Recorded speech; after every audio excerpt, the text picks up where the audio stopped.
Toute la vie, c'est comme ça. Quand je vais racheter American Express, il n'a pas eu peur. Pourquoi il n'a pas eu peur? Parce qu'il va le faire. Alors, je vais te dire pourquoi. Parce qu'en fait, il n'a pas construit le contrepoids. On dit qu'il n'a pas la tête pleine, il y en a qui disent qu'il n'a pas ce qu'il faut dans le contrepoids. Chacun, il explique comme il veut. Mais au moment de la réalité, il n'était pas là. Il n'a pas assumé, il n'a pas fait. Alors, je te dis la logique. Ce qu'il faut, c'est fabriquer le contrepoids avant. Toi, tu rentres à la maison, tu dis ma femme, je l'aime, elle est extraordinaire, c'est la mère de mes enfants. Tu dis c'est mon mari, c'est l'homme de ma vie, c'est mon confident, c'est mon truc. Et après, je dis, eh bien, et je travaille, je fais le contrepoids. Quand il vient le retard, il vient les nerfs, il vient une remarque, il y a le contrepoids. Toute la vie, on construit le contrepoids.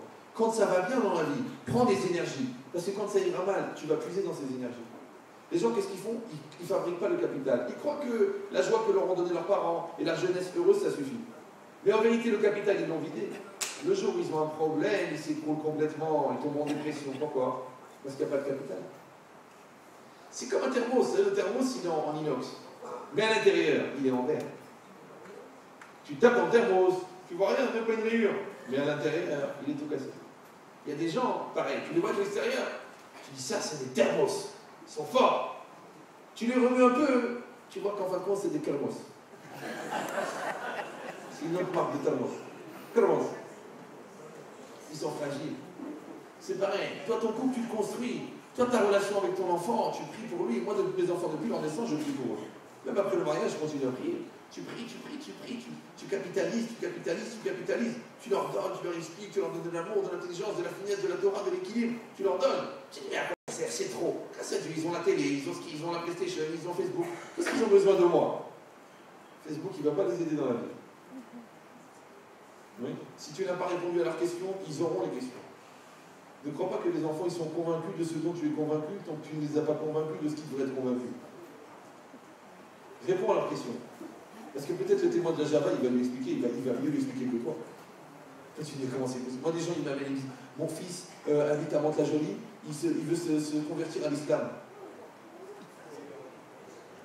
Ça existe, plein.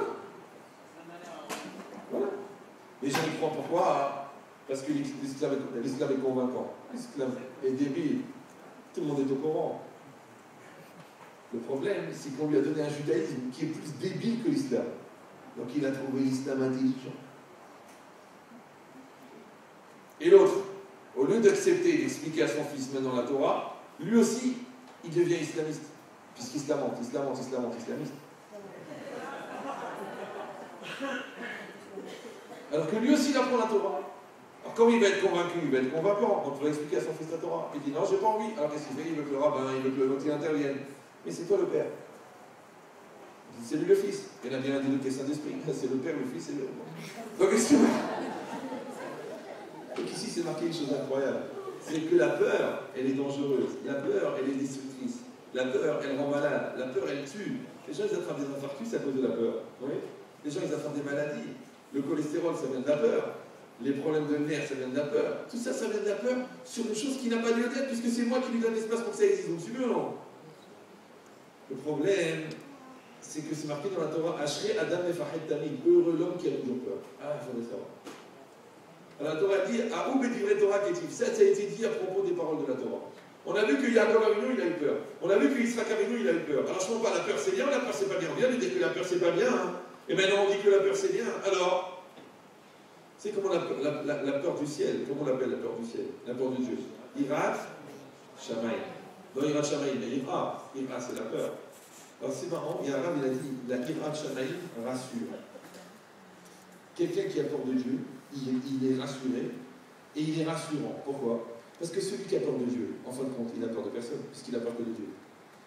Mais celui qui n'a pas peur de Dieu, bizarrement, il a peur de tout. Il a peur de prendre l'avion, il a peur des morts, il a peur des virus, il a peur de la mort, il a peur de l'adultère, il a peur du divorce, il a peur de tout. C'est normal qu'il a peur de tout, puisqu'il n'a pas peur de Dieu. Donc les gens, ils croient, moi je ne suis pas comme ces angoissés de religieux qui ont peur de tout, moi j'ai peur de rien. En vérité, c'est pas qu'ils ont peur de rien, c'est qu'ils ont peur de tout. Je les vois, les gens, ils prennent l'avion. Moi je prends beaucoup l'avion.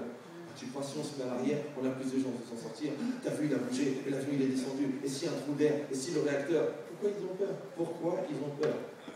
Je dis, mais c'est pas de shalom, mais ça fait peur. Mais racontez, je vous rappelle que 99% des gens meurent le jour de leur mort. C'est très rare que des gens ignorent après. Il y a quelques-uns qui devancent la belle. Donc, on va tous mourir un jour. Non, il faut le savoir. Moi, j'ai des gens qui me disent « Ah, il ne faut pas dénigrer la mort. » Mais moi, je préfère, parce que j'ai remarqué que les gens qui ont peur de la mort ne profitent pas de la vie. Les gens qui acceptent la mort, ils profitent de la vie, puisqu'ils savent qu'ils vont mourir. Et la mort, c'est un rendez-vous que même celui qui arrive en retard toute sa vie, ce jour-là, il va venir avec. Ça, c'est un truc incroyable. Donc, ça veut dire quoi, la médaille? Ça veut dire la vraie question, c'est en attendant. En attendant. Comprenez? En attendant. Qu'est-ce qu'on fait? Alors, fais quelque chose. Ici, c'est marqué que la peur, elle peut être positive ou la peur, elle peut être négative. Regardez par exemple, un pilote de chasse qui vole à Mach 3, ouais, il a peur ou il n'a pas peur? Il a peur ou il n'a pas peur? S'il n'a pas peur, il est déjà mort. Un pilote de course qui roule à 280 km/h de moyenne au 24 heures du Mans, il a peur ou il n'a pas peur? Il n'a pas peur, il est déjà mort. En Bretagne, il y a deux genres de peur. Il y a une peur qui fait perdre les moyens, ce qu'on appelle en psychologie la peur espagnole, puisque l'espagnol, hispanique. Mais il y a une peur qui augmente les moyens. Le pilote de chasse, il a peur, mais ce n'est pas une peur négative, c'est une peur qui augmente ses connexions. Alors, il pense à un million de trucs. Le David Raham, il a peur. Donc quand il rentre dans une cuisine, quand tu crois qu'il est rentré, il a dit « Oh, le design, lui, il a scanné. 78 783 à la fois en un regard. Il a fait tout, il y aurait des rats sur ta cuisine. Les éponges, les éviers, les trucs, le tuyau chaud, le tuyau d'eau froide, les trucs, le détergent, la cache-croûte, la glycérine, la coba. Parce qu'il a peur. La peur positive, elle augmente les connexions. Le pilote de chasse, il a une peur positive. Donc son cerveau, il va 10 fois plus vite. Il a besoin de ça, c'est bien. Le pilote de course, il a peur, mais pas une peur qui panique. Maintenant, la peur négative, c'est le type, il arrive au carrefour, il lève les bras. Ah! Mais c'est maintenant qu'il faut tenir le volant, il ne faut pas le lâcher. C'est comme les gens qui disent « Ah, vous savez, quand l'inspecteur du fisc est venu, j'ai perdu tous mes moyens, j'ai paniqué, j'ai dit n'importe quoi. » Il ne faut pas avoir peur, puisque ça fait 10 ans que tu prépares ta compta. Tu payes un expert comptable. Tes comptes sont clean. Et même s'ils ne sont pas clean, tu en as une double. Donc tout va très bien. Donc quand tu rentres, tu es sûr de toi. Tu dis, mais c'est pas évident. On a déjà parlé de ça tout à l'heure. Il y avait Moshe et Haïm, ils étaient dans le train. Alors Haïm, il n'avait pas de billet.